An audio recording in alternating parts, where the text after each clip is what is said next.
¿cómo se cuenta esta historia en el mundo? ¿Cómo es el relato que se cuenta? Lo del terremoto, un tema natural. Lo de la presencia norteamericana en la Argentina se ha borrado. Lo de las bombas se ha tapado. ¿Cómo se tapó? A nivel mundial, cazaron al nazi más importante del mundo después de Hitler, y esa fue la noticia que tapó todo el horror aquí en la Argentina. Y hasta el día de hoy te lo cuentan en el mundo de esta forma. Esta no es una matrícula cualquiera, es la que llevaba el coche que utilizó el servicio secreto israelí para capturar a Adolf Eichmann. 50 años después de la ejecución de este alto funcionario del régimen nazi, el Mossad ha decidido sacar a la luz los objetos con los que se llevó a cabo la operación. Estas piezas permanecerán expuestas 3 semanas en el Parlamento israelí en Jerusalén antes de que se incorporen al Museo de Tel Aviv. Adolf Eichmann fue apresado el 11 de mayo de 1960 en Buenos Aires tras años de pesquisas. Esta exposición es única porque es la primera vez que el Mossad israelí, abre sus archivos y muestra las herramientas, los medios y los documentos que se usaron para la captura de Eichmann, explica Naomi Zar, historiadora de la exposición.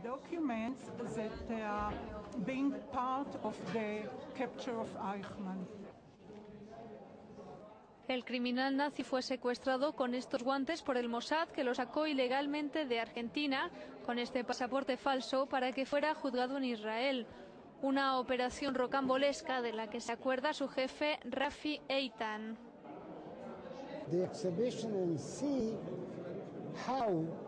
En la muestra se puede ver cómo, con unos equipos primitivos, muy primitivos, pudimos realizar una operación como esta.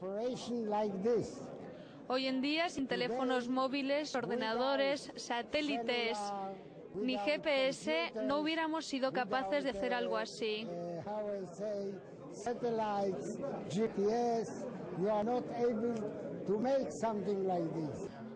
Adolf Eichmann fue quien se encargó de la logística de la solución final durante la Segunda Guerra Mundial.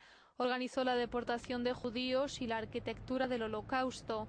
Una vez finalizada la guerra, fue detenido por los aliados, se escapó y en 1950 fue a vivir a Argentina, donde pasó 10 años bajo el nombre de Ricardo Klement. En abril de 1961 empezó el juicio en Jerusalén contra este mandamás de las SS. Eichmann fue declarado culpable de los delitos que se le imputaban, entre ellos crímenes contra la humanidad, y fue condenado a la horca. La sentencia se ejecutó el 1 de junio de 1962. Ha sido la única vez que se ha aplicado la pena de muerte en Israel.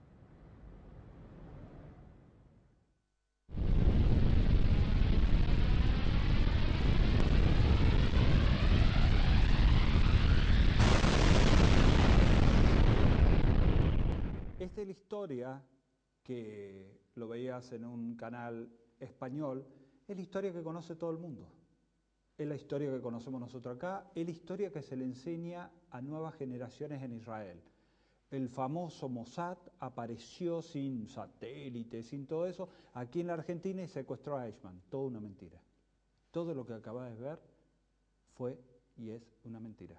Ahora te vas a enterar de quién fue el verdadero cazador nazi en la Argentina. La historia oficial, los norteamericanos, los israelíes, los ingleses, siempre metidos igual. ¿Viste lo de Nisman? Que iba a la embajada, que se habla de los servicios de inteligencia de estos mismos países. Estamos hablando Estados Unidos, Inglaterra, Israel, siempre son los mismos. Bueno, estos servicios de inteligencia entran en acción ahora y silencian a quien venía denunciando sistemáticamente la presencia en la Argentina por todas las formas que él podía de Eichmann, quien fue utilizado para tapar con las tapas de los diarios en el mundo en esa época, mayo del 60, se tapaba. Cazaron a Eichmann, taparon lo de las bombas atómicas y el terremoto en Chile. Eso quedó en un lugarcito abajo, porque la noticia en el mundo fue cazaron al nazi. y que fue el Mossad de Israel. Te mostramos documentación que no fue el Mossad, que fue incluso un auto de presidencia de la Nación Argentina el que lo trasladó a Eichmann. Bueno, ahora vamos a hablar y te vamos a presentar quién fue Lothar Hermann. Lothar Hermann nadie lo conoce, nadie sabe quién fue Lothar Hermann, porque fue silenciado sistemáticamente por la historia en la Argentina y en el mundo. Hubo un complot internacional, había que callar a este hombre que vivía acá. Era un judío que sobrevivió al campo de concentración nazi y que se vino a vivir a la Argentina. Este judío, que toda su familia murió en los campos de concentración, fueron muertos toda su familia por Eichmann. Y resulta que Eichmann vivía al lado de su casa. Y él denunció a Eichmann por todo, a la Embajada de Israel, a la DAIA, a los Estados Unidos. Él denunció la presencia de Eichmann, pero ¿qué le pasó? Pasó lo contrario. A quien persiguieron fue a él. ¿Pero por qué a él? Si el nazi era el otro. Bueno, ahora vas a escuchar en primera persona un testimonio, por primera vez en la TV abierta, de lo que le sucedió a este hombre que realmente fue el que denunció a Eichmann. Pero claro, él no sabía que en la Argentina estaban haciendo estallar en el sur bombas atómicas y que estaba en medio de un complot mundial e internacional que podía desatar hasta una tercera guerra mundial si esto salía a la luz. Hoy recién sale a luz. Hablamos con Liliana Hermann, por primera vez en la TV abierta de esta forma. Durante años se dijo de que hubo una búsqueda sistemática de nazis y nadie buscó a ningún nazi, no convenía en ese entonces buscar nazis. ¿Cómo que nadie buscaba nazis? A ver, vamos a poner en contexto porque la gente debe estar preguntándose qué es lo que está diciendo esta señora. Si ni bien termina la guerra salen los cazadores nazis, cuando se forma el Estado de Israel dicen que buscaban debajo de las piedras a todos los nazis. A Lothar, a mi tío Lothar Hermann, se le ocurrió de la historia oficial por querer contar la verdad. Israel puso a Simón Wiesenthal como estandarte de haber buscado nazis. Y Simón Wiesenthal no hizo nada en el caso Eichmann. Mi tío en 1972 fue reconocido por la primer ministra de Israel, Golda Meir, y le dio los honores. Incluso Wiesenthal se adjudica el caso. En 1961 escribe un libro diciendo yo casé a Eichmann y no tuve nada que ver con el caso. ¿Me entendés? No tuvo nada que ver. Después, una vez confirmado, imagínate, él quería hacer justicia por toda su familia muerta, fallecida en los campos de exterminio. Mira, yo te voy a mostrar, si me permitís, acá están los certificados de defunción que entrega a Alemania por mis bisabuelos, o sea, los padres de mi abuelo Hugo y de Lothar, son las partidas de defunción y dónde son trasladados y desde dónde los trasladan, cómo mueren y todo, los papás de ellos, que fue Sophie Hahn y Maximilian Hermann. Son los dos certificados de defunción de los campos de Auschwitz.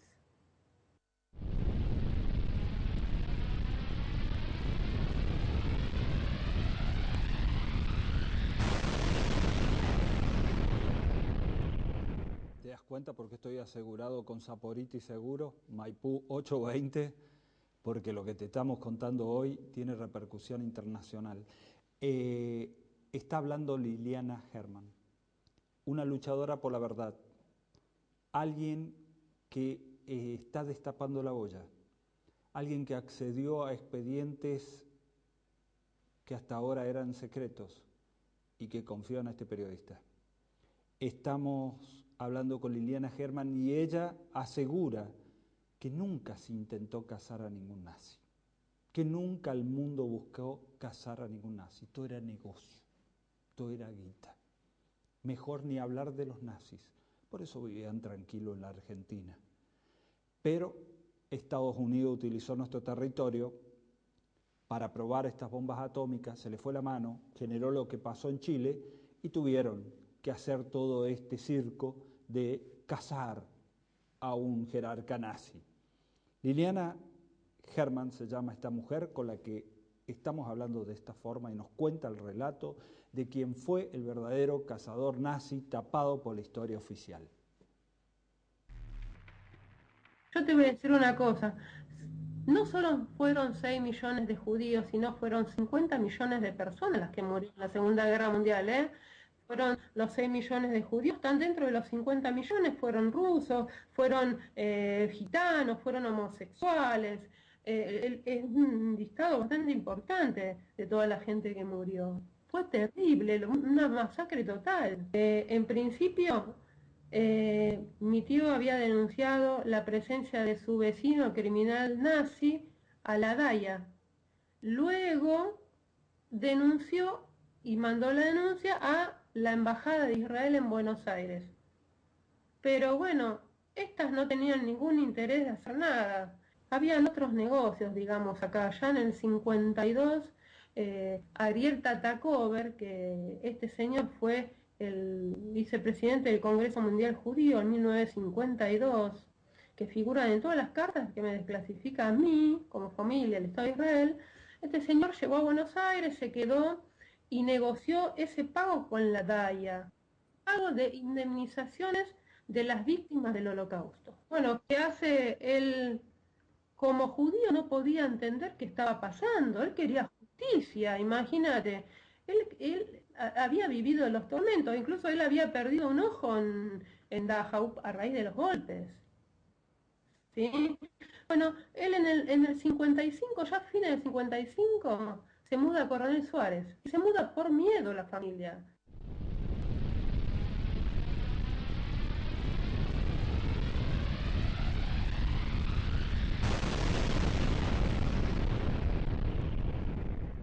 Este judío, este hombre, denunció la presencia de este nazi a las entidades judías, a la DAIA, a la AMI, a la Embajada de Israel. Nadie hizo nada. Sin embargo, lo empezaron a perseguir a él. ¿Por qué? Él no entendía cómo. Si yo soy un judío que me sobreviví de un campo de concentración nazi, toda mi familia lo mataron los nazis, ¿a dónde tengo que ir a denunciar? Fue y denunció a las entidades judías para que lo ayuden a denunciar. Los judíos de Argentina hicieron así, no hicieron nada, pero al contrario, le empezaron a golpear la puerta de su casa amenazándolo y se tuvo que ir a vivir a un pueblo del interior de Buenos Aires, desde donde siguió denunciando la presencia de este jerarca nazi. Y de esta forma nos cuenta Liliana Hermann la historia de su tío, que fue el verdadero cazador nazi, que la historia y este complot mundial que te estamos comentando hoy tapó la historia hasta el día de hoy que empieza a salir a luz. Seguimos hablando con Liliana de esta forma.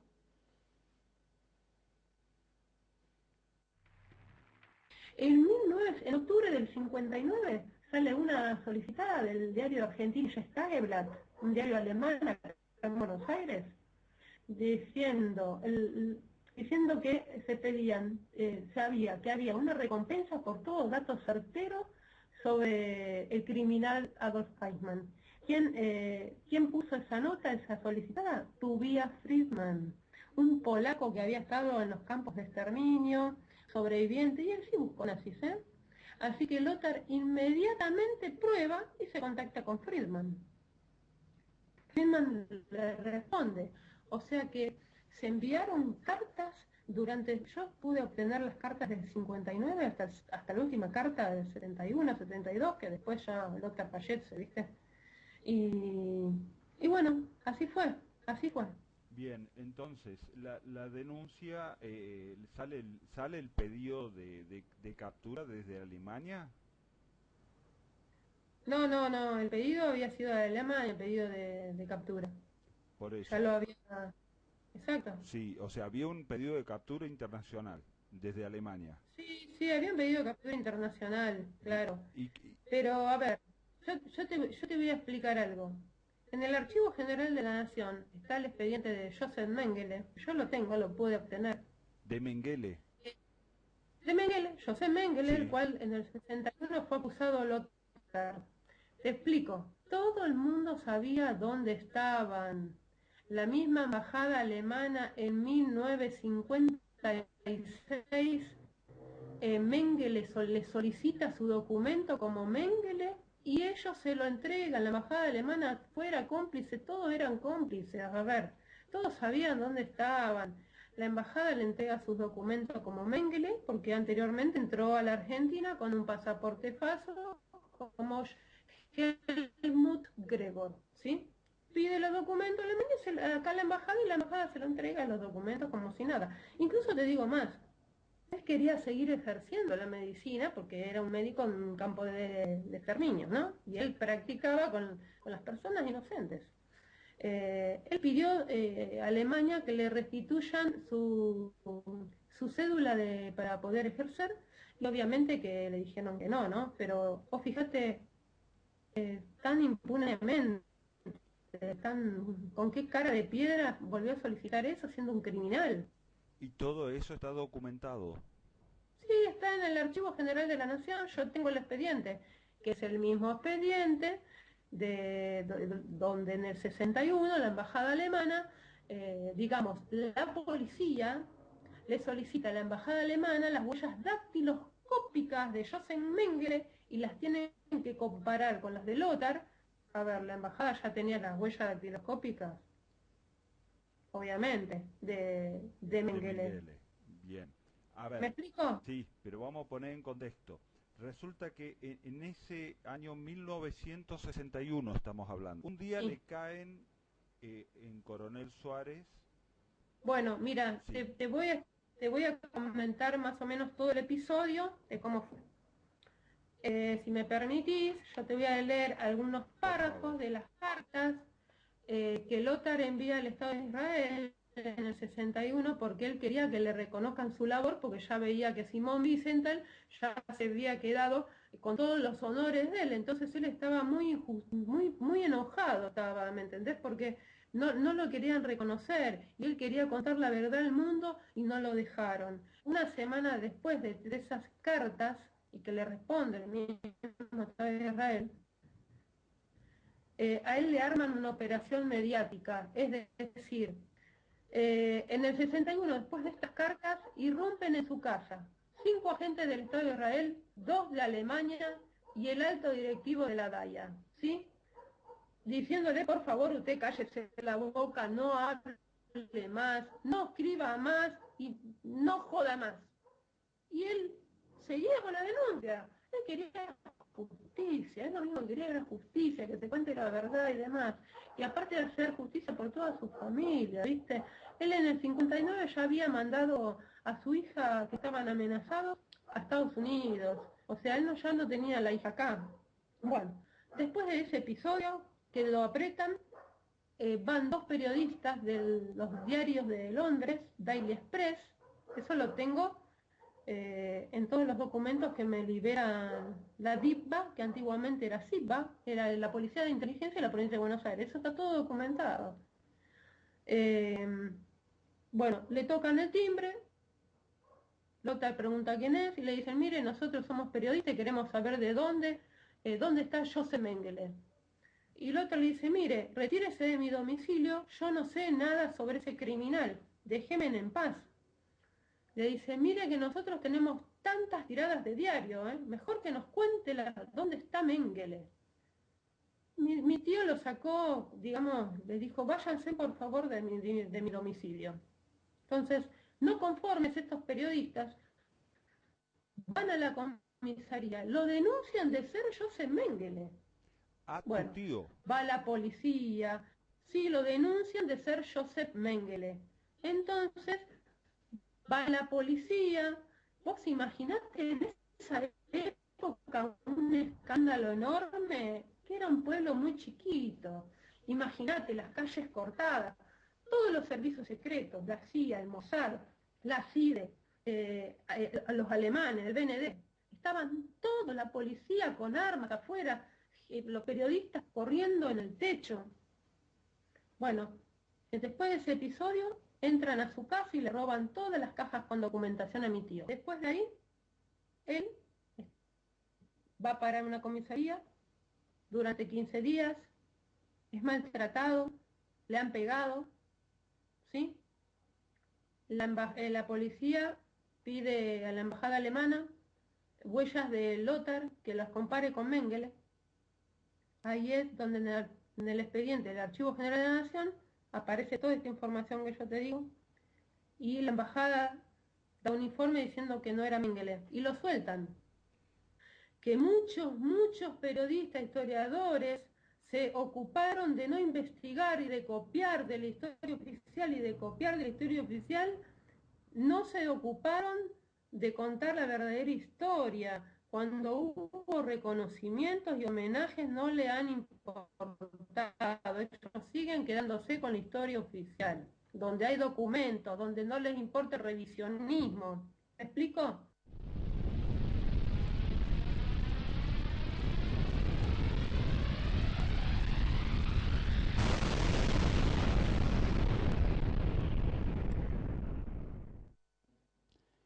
Esta fue la historia de Lothar Hermann, un hombre silenciado por historia, que sufrió, imagínate, el campo de concentración, un judío. Él denuncia al nazi y lo acusan a él de ser nazi y de ser nada más y nada menos que Mengele, el médico del horror, el que hacía experimentos en los campos de concentración. Esta historia nunca había sido contada de esta forma. Hoy sale a la luz. Esto sucedió durante el gobierno de Frondizi y Pinedo en la Argentina. Las bombas nucleares en la Argentina, el terremoto en Chile, el secuestro de Eichmann en la Argentina, todo esto en mayo de 1960. Todo el material que te hemos mostrado hoy es material desclasificado de los servicios de inteligencia a los cuales se pudo acceder. Todos estos materiales están en poder de Informe Krivitsky y agradecemos tanto a Gabi Weber, la periodista alemana, que confió en nosotros, como así también en Liliana Hermann, que estuvo en el programa de hoy, confiándonos toda esta información para dar a conocer la otra historia que jamás se contó.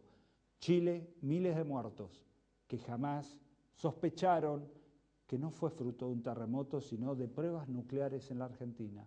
En la Argentina nunca se habló de pruebas de bombas nucleares por parte de Estados Unidos, que vino a este sur lejano a probar microbombas nucleares.